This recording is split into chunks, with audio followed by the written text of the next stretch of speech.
Hello everyone, আসসালামু আলাইকুম। সবাইকে আমন্ত্রণ জানাচ্ছি আমাদের নিয়মিত আয়োজন নারী উদ্যোক্তার সাফল্য অনুষ্ঠান এবং সাথে আছি আমি হাসিনা আনসার। প্রতি পর্বেই দর্শক আমাদের স্টুডিওতে একজন নারী উদ্যোক্তা আমন্ত্রিত থাকেন এবং তিনি কিন্তু পুরো অনুষ্ঠান জুড়েই আমাদের সাথে থাকেন। আজকে আমাদের স্টুডিওতে আমন্ত্রিত আছেন রহিমা খাতুন। আজকে আমরা রহিমা খাতুনের জানা অজানা সকল তথ্য জানবো এবং কিভাবে তিনি একজন সফল নারী উদ্যোক্তা হয়ে উঠলেন সেই গল্পটিও কিন্তু জানবো। চলুন দর্শক, আমরা চলে যাই রহিমা আক্তারের কাছে। কেমন আছেন আপু? জি আপু, ভালো আছি।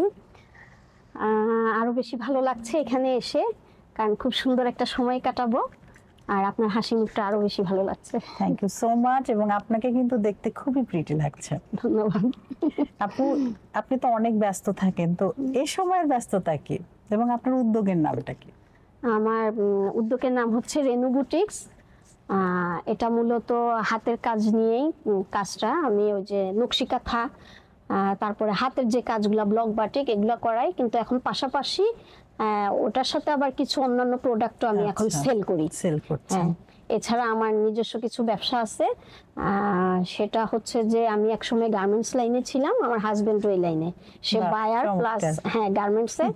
আমি একসময় গার্মেন্টস লাইনে ছিলাম, তো আবার শিপিং এও ছিলাম, যার জন্য আমার এই লাইনে একটু এক্সপিরিয়েন্সটা ভালো। তো করোনার সময় যখন আমাদের চাকরি চলে যায়, তখন আর কি আমাদের নিজস্ব বিল্ডিং, ওটার নিচে আমরা একটা দোকান দিই। তো আমাদের এলাকাটাই হচ্ছে হোশিয়ারি শিল্প, যেটা সেটা এখন আমাদের ওখানে গেছে, মিতালি মার্কেট, অনেকে চিনে, নারায়ণগঞ্জের সাইনবোর্ডে। তো ওখানে আমরা এমব্রয়ডারি মেশিনের সুতা আর কি দোকান দেই, অন্যান্য অ্যাক্সেসরিও আছে। আর এগুলা সোর্সিং যেহেতু আমরা জানি, ওই লাইনে ছিলাম, সেই জন্য আমাদের জন্য ব্যবসাটা ইজি হয়েছে, সহজ হয়ে গিয়েছে। হ্যাঁ। এবং স্বামী স্ত্রী দুইজন মিলেই করছেন। হাজবেন্ড আপনাকে হেল্প করছে, যার কারণে আমিও তাকে হেল্প করছি। দর্শক, এভাবে যদি আমরা একে অপরকে হেল্প করি, বিশেষ করে স্বামী স্ত্রী, পরিবারের ছেলে মেয়ে, আত্মীয় স্বজন, যদি আমরা নিজেদের বিজনেসে নিজেরা চলে আসি, সকলে মিলে করি, তাহলে কিন্তু একটা ভালো আউটপুট হয়, যেটা আপার হয়েছে। আচ্ছা আপা, আপনি একজন সফল নারী উদ্যোক্তা, কিন্তু উদ্যোক্তা হিসেবে পরিচয় না দিয়ে উদ্যমী নারী হিসেবে আপনি পরিচয় কেন দিতে বেশি স্বাচ্ছন্দ্য বোধ করেন? ধন্যবাদ, একটা সুন্দর কোশ্চেন করলেন আপনি। আসলে দেখেন, উদ্যোক্তা তো একটা সংজ্ঞা, বা উদ্যোক্তা কিন্তু একটা পরিধির মধ্যে আটকে থাকে। আর উদ্যমী নারী যিনি, উনি কিন্তু, নারী তো একটা শক্তি এবং সবসময় সাহসের পরিচয় দেয়। তো উদ্যমী নারী পারে কিন্তু প্রত্যেকটা সেক্টরে সাহস দিয়ে উদ্যমী হয়ে কাজ করে আসতে এবং আরো মানুষকেও উদ্যমী করে তুলতে। হ্যাঁ, এটা হচ্ছে, আমি উদ্যোক্তা বলি না, কারণ আমি তো শুধু উদ্যোক্তা হয়ে একটা কাজ করি না, কারণ আমি অনেকের মাঝে অনেকের ইন্সপিরেশন হিসেবে এখন কাজ করি। আমি তো উদ্যোক্তা হিসেবে আর নিজেকে পরিচয় দিতে চাই না। আমি আসলে উদ্যমী নারী, একেবারে যতদিন বেঁচে থাকবো আমি এই উদ্যমটা নিয়েই বেঁচে থাকবো, যেন আমি সবার জন্য কাজ করতে পারি, ছেলে মেয়ে, ফ্যামিলি, সবার। নট অনলি যে শুধু আর্নের জন্য যে আমাকে উদ্যোক্তা হইতে হবে তা না, মানে উদ্যমী হব আমি প্রত্যেকের জন্যই আপনি একজন উদ্যমী নারী। হ্যাঁ, সবার জন্য। আমি নিজেও ভালো থাকার জন্য দর্শক, শুরুতেই কিন্তু নিজেকে ভালো থাকতে হবে। নিজে ভালো না থাকলে তাহলে কিন্তু আমি পরিবার, সমাজ, রাষ্ট্র, সবাইকে, মানে পুরো পৃথিবীকে ভালো রাখতে পারবো না। এই জন্য আগে নিজেকে ভালো রাখতে হবে। রহিমা আপা কিন্তু নিজের আত্মার শান্তি যেখানে আছে কিন্তু উনি সেখানে কাজ করে, এজন্য উনি নিজেকে উদ্যমী নারী বলতে বেশি স্বাচ্ছন্দ্য বোধ করে। আচ্ছা, এই যে উদ্যমী নারী আমাদের রহিমা আপা, আপনার ডেইলি রুটিন কি? প্রতিদিন আমি তো আমার সংসারের কাজ করি, কিন্তু আমার মাথায় একটা জিনিস কাজ করে, যে আমার পরিবারের দোনো সাইড, বোথ অফ, শ্বশুর বাড়ি বা বাপের বাড়ি বা ফ্রেন্ড সার্কেল বা অফিস কলিগ, যেহেতু আমি বিভিন্ন সেক্টরে কাজ করছি, সবার সাথে আমার একটা গুড রিলেশন আছে। এবং এদের কারো কোনো যদি কোনো প্রবলেম থাকে, সেটা আমার মাথায় থাকে, আমি সেটা সলভ করার চেষ্টা করি। বাহ।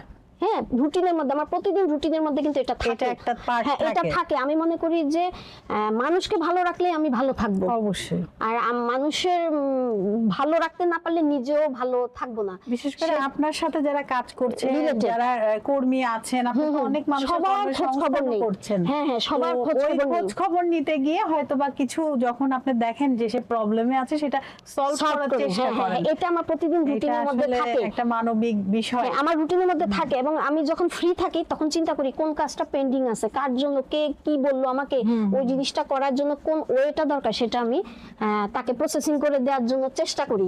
হয়তো উনি অনেক আগে বলছে কথাটা, কিন্তু আমার মাথায় থেকে যায় যে ওই কাজটা আমাকে করতে হবে। এভাবে আমি আমার রুটিনটা করি। দেখুন উনি কিন্তু একজন সংগঠকও আমি বলবো, কারণ একজন দক্ষ সংগঠকের যে গুণাবলী ওটা কিন্তু আমি রহিমা আপার মধ্যে দেখছি। উনি ওনার কর্মীদের কিন্তু প্রতিনিয়ত টাচে থাকছে, তাদের খবর নিচ্ছে এবং কে কি প্রবলেমে আছে সেটাও কিন্তু চেষ্টা করছে নিজের জায়গা থেকে সলভ করার জন্য। তো এই ধরনের মন মানসিকতা নিয়ে যদি আমরা কোনো প্রতিষ্ঠান খুলি, সফলতা তো আসবেই এবং সবার মন মানসিকতা মানবিক হওয়া উচিত। আপনি কি বলেন? হ্যাঁ অবশ্যই, অ্যাবসলিউটলি, মানে মানবিকতার উপর আর কোনো কথাই নাই। মানে এটা যদি আপনার ভিতরে থাকে তো আপনি নিজে আসলে অনেক কিছু মানে হ্যাজেল থেকে আপনি মুক্ত থাকবেন। যদি মানবিকতা জিনিসটা আপনার মধ্যে থাকে, আপনি দেখবেন আপনি কখনোই মানে খারাপ থাকতে পারবেন না। মানুষের হ্যাঁ, কারণ আপনার ভিতরে তো ওইটা কাজ করবে যে ওই জিনিসটা খারাপ হয়েছে, তাহলে এটা আমাকে ভালো করতে হবে। সেটা কিন্তু ওই মানবতা বোধটা দিয়েই করতে হবে, আর এটা করতে পারলেই আপনি মনে করবেন যে আপনি জীবনে সফল। একদম। আচ্ছা, উদ্যোক্তা তো আমরা অনেক দেখছি, মানে অনেক উদ্যোক্তা, আসলে উদ্যোক্তাই করোনার পরে উদ্যোক্তা কথাটাও যেমন অনেক প্রসারিত হয়েছে, ঠিক তেমন অনেক উদ্যোক্তাও আমরা দেখতে পাচ্ছি। অনেকে সফল হয়েছেন, অনেকের সফলতা দেরি করে এসেছে, আবার অনেকে ভেবেছে যে না আমার এটা হচ্ছে না, আমি পিছিয়ে যাই।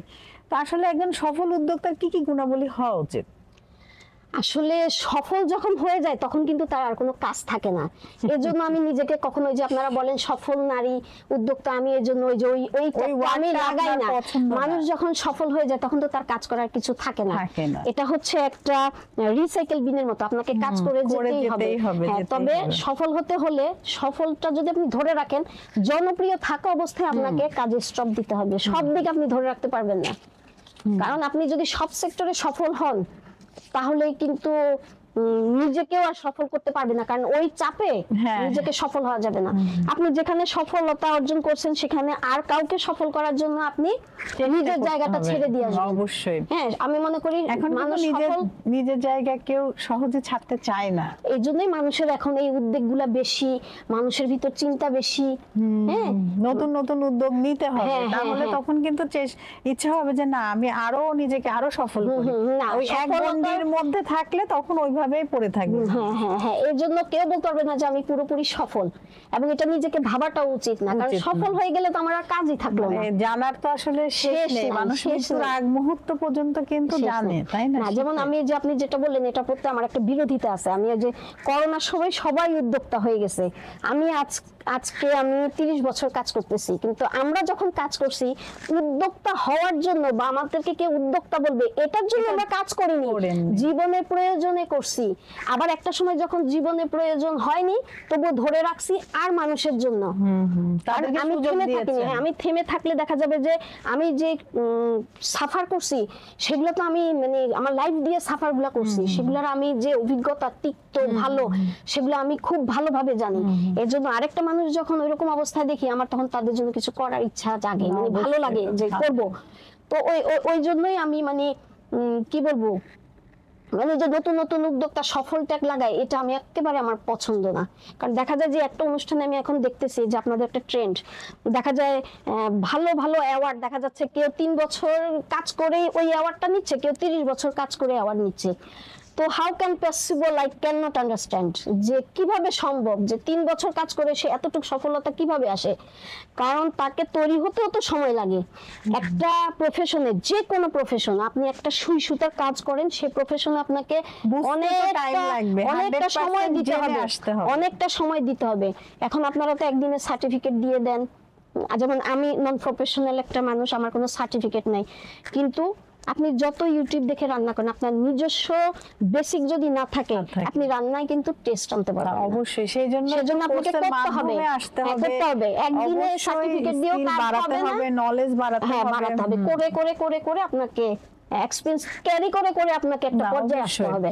দর্শক আপনারা যে যে প্রফেশনে থাকেন না কেন, আপু একটা দারুণ কথা বলেছেন, ইম্পর্টেন্ট একটা মেসেজ কিন্তু আপনাদেরকে দিয়েছেন যে আজকাল মানে দেখা যায় যে 1 বছরও কাজ করছে না বা 3 বছরও কাজ করেনি, কোনো রকমে করেছে, সে অ্যাওয়ার্ড অথবা সার্টিফিকেট পেয়ে যাচ্ছে। আসলে তার নলেজ থাকতে হবে, স্কিল থাকতে হবে এবং অ্যাটিটিউড, এই তিনটা সমন্বয় কিন্তু একজন সফল মানুষ, সফল উদ্যোক্তা, আপনি যে প্রফেশনে থাকেন না কেন সেটা হতে পারে। তো নলেজ বাড়াতে গেলে আপনাকে কিন্তু যে বিষয়ের উপরে আপনি হচ্ছে করছেন কাজ, সে বিষয়ে স্কিলড হতে হবে। সেজন্য আমাদের যেমন আপনার রান্নার কথা বললেন, রান্নার কিন্তু অনেকগুলো কোর্স আছে, লেভেল 1, লেভেল 2, লেভেল 3, লেভেল 4। তো এই বিষয়গুলো আপনি সেরে ছোটখাটো একটা শেফ কোর্স কিন্তু 3 মাসের আছে, সেটাও করে আসতে পারেন।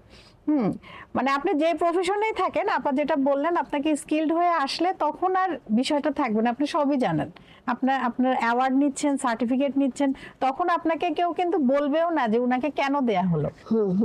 আচ্ছা, অনেকগুলো তো কাজ করলেন উদ্যোক্তা লাইফে, উদ্যমী নারী হিসেবে, তো সবচেয়ে সন্তোষজনক ঘটনা বা মুহূর্ত কোনটা ছিল আপনার? আসলে আমি সবসময় লাইফটাকে এনজয় করেছি, মানে আমি যখন খারাপ মুহূর্ত পার করি তখনও এনজয় করি। আসলে সন্তোষজনক বলতে এখন আমি চারিদিকে সবার যে বেরিয়ে আসা, এটাকেও আমি একটা পজিটিভ দিক ভাবি। আমরা যখন কাজ করছি আমাদের সুযোগ ছিল না, আমরা কিন্তু ওই সময় ঘর থেকে বের হয়েছি, আর এখন ঘর থেকে বের হওয়াটা কোনো ব্যাপার না।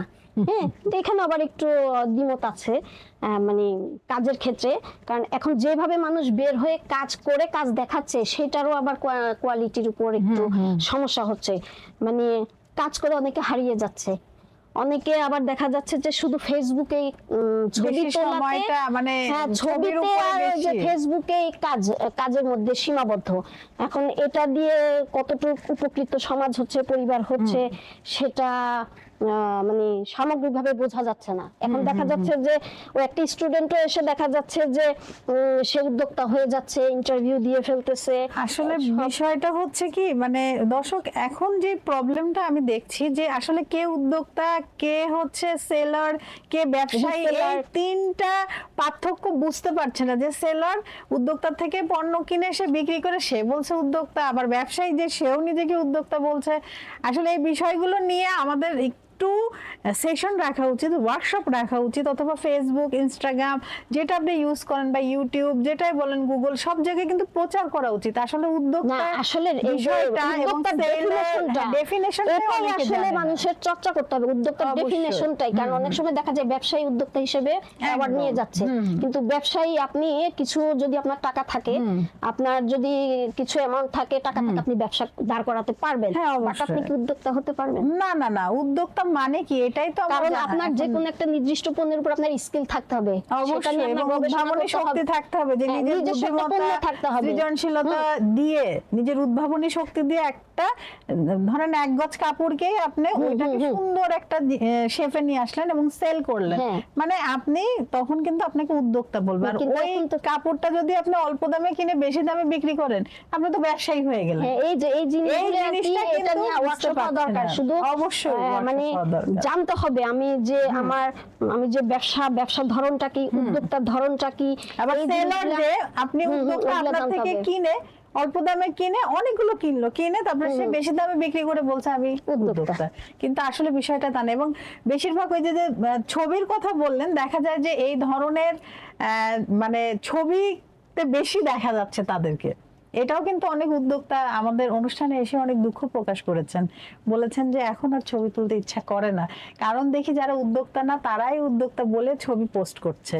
এই বিষয়ে একটু বলুন, এটা আসলে কি বন্ধ করতে হবে আপনাদের দিক থেকে? আপনি তো একজন অনেক দিন থেকে এই ফিল্ডে আছেন, 30 বছর, তো আপনার জায়গা থেকে আসলে আপনি কি করছেন এই বিষয়ে? আসলে বন্ধ করতে হবে না, মানে এটা হচ্ছে যার যার নিজস্ব একটা ব্যাপার থাকে। আপনি মানুষকে বলে কেউ তো তার মগজের ভিতর কি চলছে এটা বুঝবেন না, মানুষ কিভাবে নিচ্ছে সেটাও বুঝবেন না। আপনি হয়তো তাকে বুঝাবেন যে তুমি 5টা বছর আগে স্কিল হও, তারপরে তুমি লাইমলাইটে আসো, তো আপনার এটা সে হয়তো সেভাবে নিবে না, গ্রহণ করবে না, কিন্তু আপনি কিন্তু এটা ভালোর জন্য বলছেন, যে তাহলে সে তুমি লং টাইম এই লাইনে থাকবে।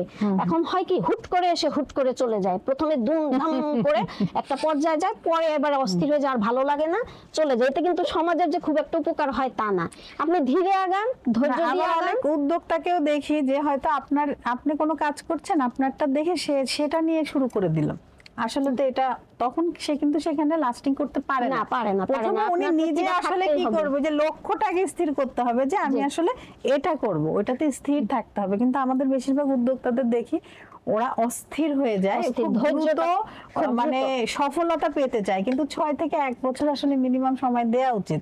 যে 6 বিজনেসে থেকে একটাও খুবই কম, কারণ কি এখন দিন এত মানে লস হতে পারে, তাই বলে যে আমি ওটা ছেড়ে দেবো সেটা না। হ্যাঁ, অনেক ধৈর্য রাখতে হবে, অনেক অনেক ধৈর্য সফল উদ্যোক্তা হওয়ার জন্য অনেক অবশ্যই নিজের প্রতি আত্মবিশ্বাস রাখতে তা তো হবে। এবং অবশ্যই। মানে বলে না যে আমি হচ্ছে স্বাবলম্বী হয়েছি, আসলে স্বাবলম্বী বলতে কিন্তু মেন্টালি স্বাবলম্বী হতে হবে, আর্থিক দিক থেকে হতে হবে, শারীরিক দিক থেকে, মানে 3 দিক থেকে তাকে স্বাবলম্বী হতে হবে একজন উদ্যোক্তাকে।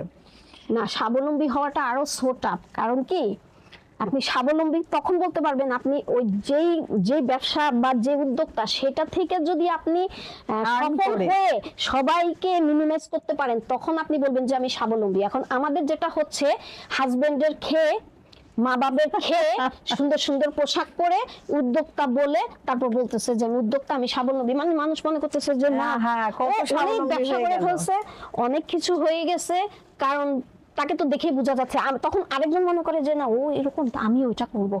পরে একজন আরেকজনকে পরে আসার পরে দেখা যায় যে আসলে ও ওখান থেকেও কিছু পাচ্ছে না। না, আসলে তো শেষে জিরো।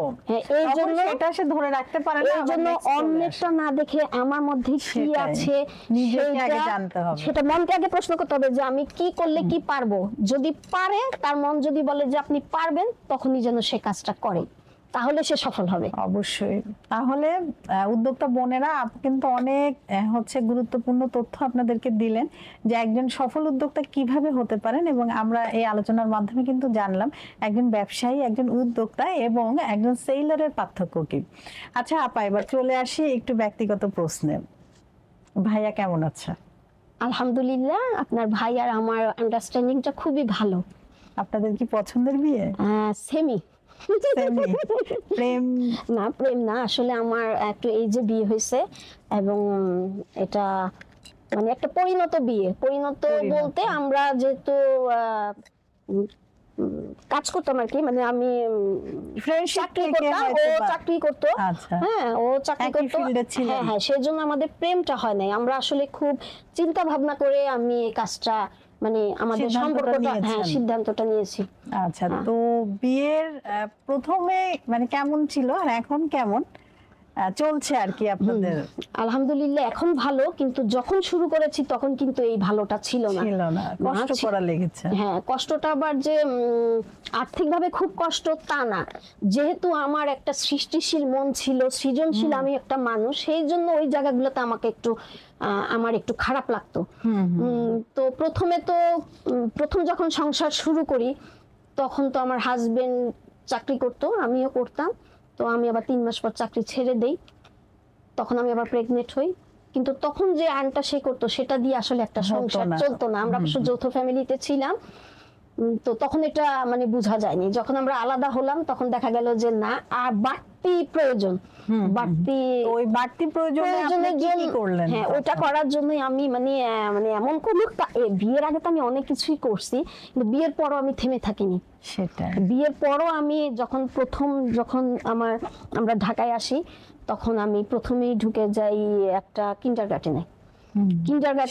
হ্যাঁ, ঢুকে গেলাম। ঢুকে যাওয়ার পর আমি বাড্ডায় হোসেন মার্কেট ওখানে ছিলাম, ওটা একটা মধ্যবিত্ত এরিয়া।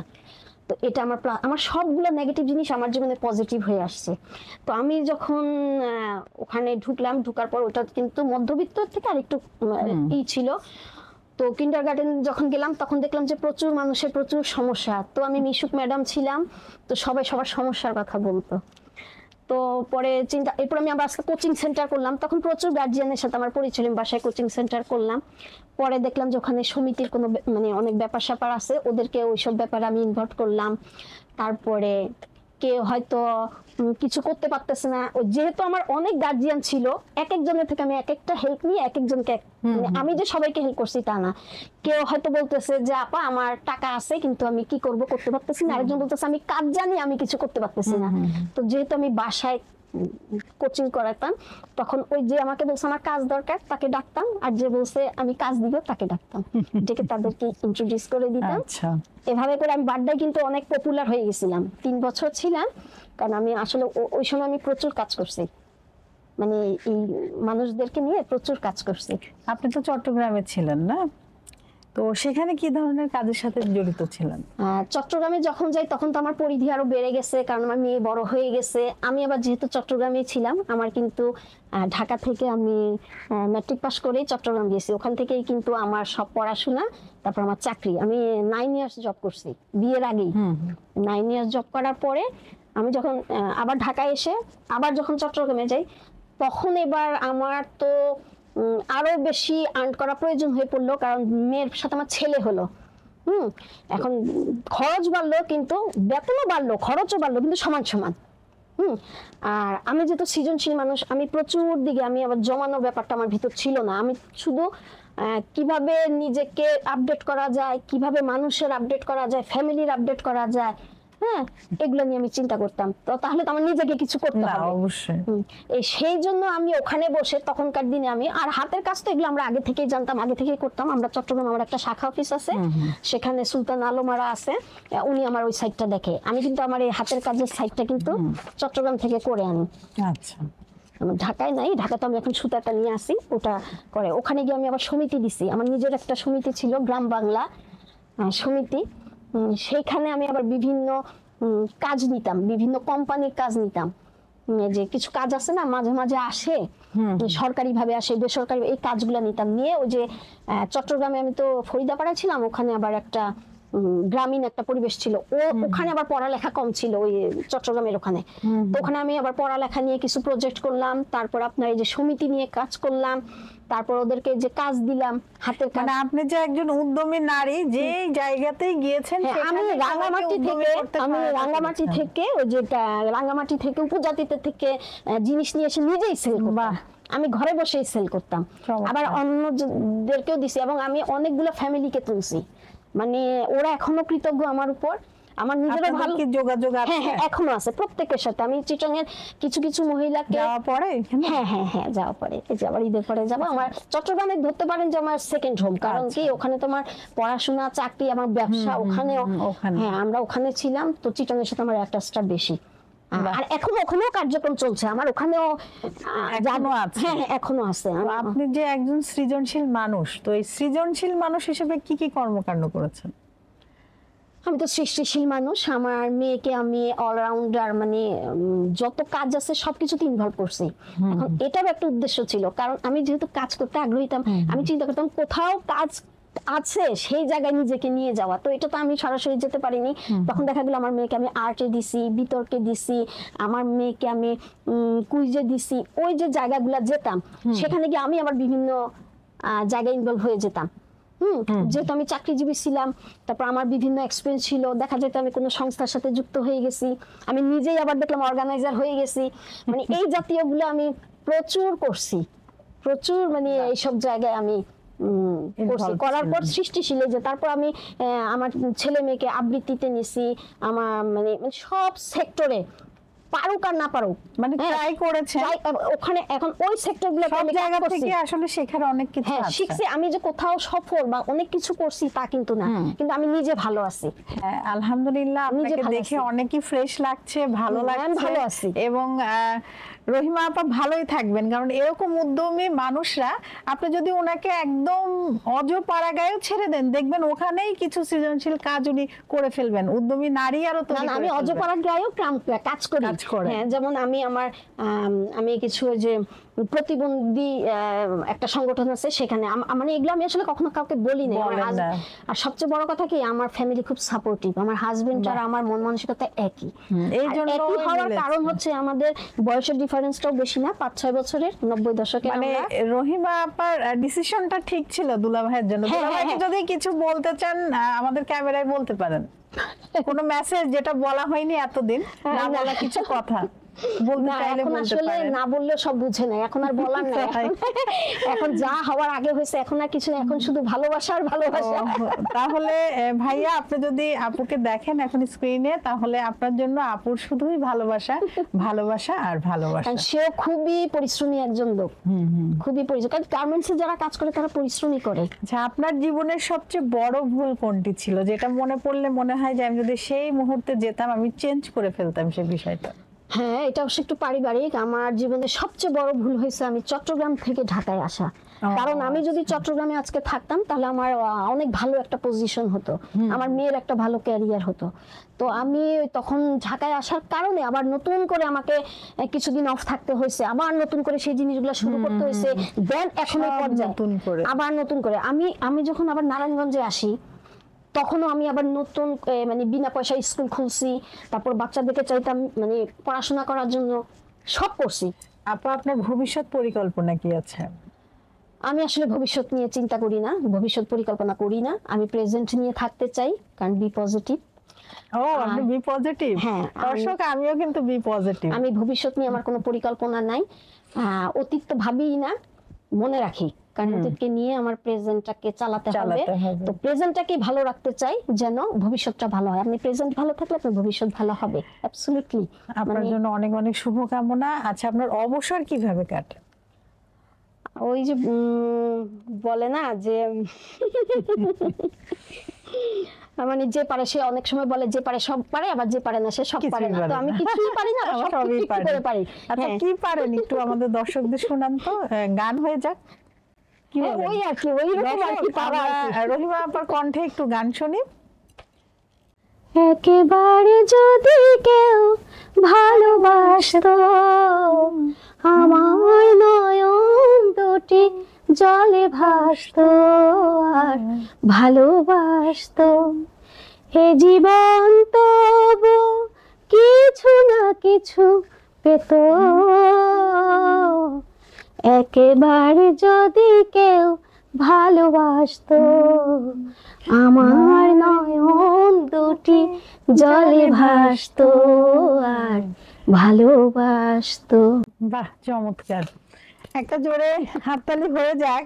রহিমা আপুর কণ্ঠটা খুবই চমৎকার। উনি যদি গানের উপরেও চর্চা করতেন, আমার মনে হয় একজন বিশিষ্ট কণ্ঠশিল্পী হতে পারতেন।